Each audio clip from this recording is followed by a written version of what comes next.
ഹരേ കൃഷ്ണ. ഹനുമാൻ സുഗ്രീവനുമായിട്ടുള്ള കൂടിക്കാഴ്ചയുടെ രണ്ടാം ഭാഗമാണ് ഞാനിവിടെ പറയുന്നത്.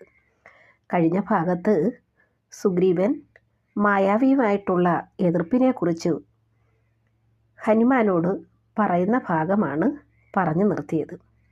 അങ്ങനെ ഞാൻ മായാവിയിൽ നിന്നും രക്ഷപ്പെട്ടെങ്കിലും കാട്ടുമൃഗങ്ങളുടെ പിടിയിൽ ചെന്നപ്പെട്ടു. ആ സമയത്താണ് അങ്ങ് എൻ്റെ രക്ഷയ്ക്കായി എത്തിയത്. അങ്ങ് വരാൻ വൈകിയിരുന്നുവെങ്കിൽ അവറ്റകൾ എന്നെ കൊന്നു തിന്നേനെ. അങ്ങയോട് എനിക്ക് തീർത്താലും തീരാത്ത കടപ്പാടുണ്ട്.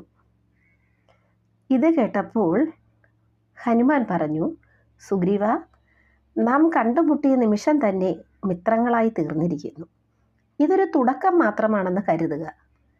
അങ്ങ് പറഞ്ഞതിൻ്റെ അർത്ഥം എന്താണ്? എനിക്കൊന്നും മനസ്സിലാകുന്നില്ല. അപ്പോൾ ഹനുമാൻ പറഞ്ഞു, സുഗ്രീവ, കാലം എല്ലാം മനസ്സിലാക്കി തരും.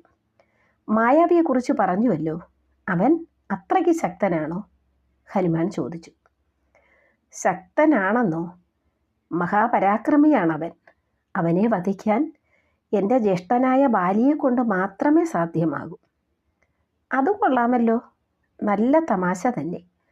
ബാലിയേക്കാൾ ശക്തനായി മറ്റാരുമില്ലെന്നാണോ നീ പറഞ്ഞു വരുന്നത് എന്ന് ഹനുമാൻ ചോദിച്ചപ്പോൾ സുഗ്രീവൻ പറഞ്ഞു, അതെ, എൻ്റെ ജ്യേഷ്ഠൻ ശക്തിയുടെ തന്നെ ഉറവിടമാണ്. അങ്ങേക്ക് പോലും മായാവിയെ വധിക്കാൻ കഴിയുമെന്ന് തോന്നുന്നില്ല. അത് കേട്ട് ഹനുമാൻ പൊട്ടിച്ചിരിച്ചു. അങ്ങെന്താണ് ചിരിക്കുന്നത്?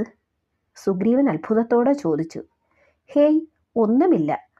നമ്മുടെ ധാരണകൾ പലപ്പോഴും ശരിയാകണമെന്നില്ലല്ലോ. സുഗ്രീവൻ സംശയത്തോട് ചോദിച്ചു. എന്ന്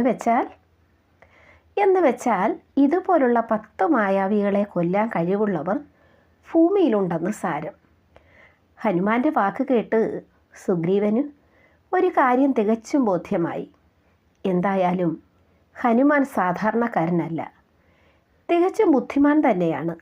മാരുതിയിൽ നിന്നും പലതും അറിയാൻ ആഗ്രഹിച്ച സുഗ്രീവൻ വളരെ ആകാംക്ഷയോട് ചോദിച്ചു, ഹേ മിത്രമേ, അങ്ങേക്ക് എങ്ങനെയാണ് പെട്ടെന്ന് വളരാനും പൂർവ്വസ്ഥിതിയെ പ്രാപിക്കാനും കഴിയുന്നത്? അങ്ങയുടെ വിശ്വരൂപം ദർശിച്ചാൽ കൊള്ളാമെന്ന് എനിക്ക് അതിയായ മോഹമുണ്ട്. എങ്ങനെയാണ് ആ സിദ്ധികളെല്ലാം നേടിയത് എന്നറിയാൻ ആഗ്രഹമുണ്ട്. ഹനുമാൻ പറഞ്ഞു, സുഗ്രീവ, നിത്യ അഭ്യാസവും മനോനിഷ്ഠയും ഭക്തിയുമുണ്ടെങ്കിൽ നേടാനാവാത്തതായി ഈ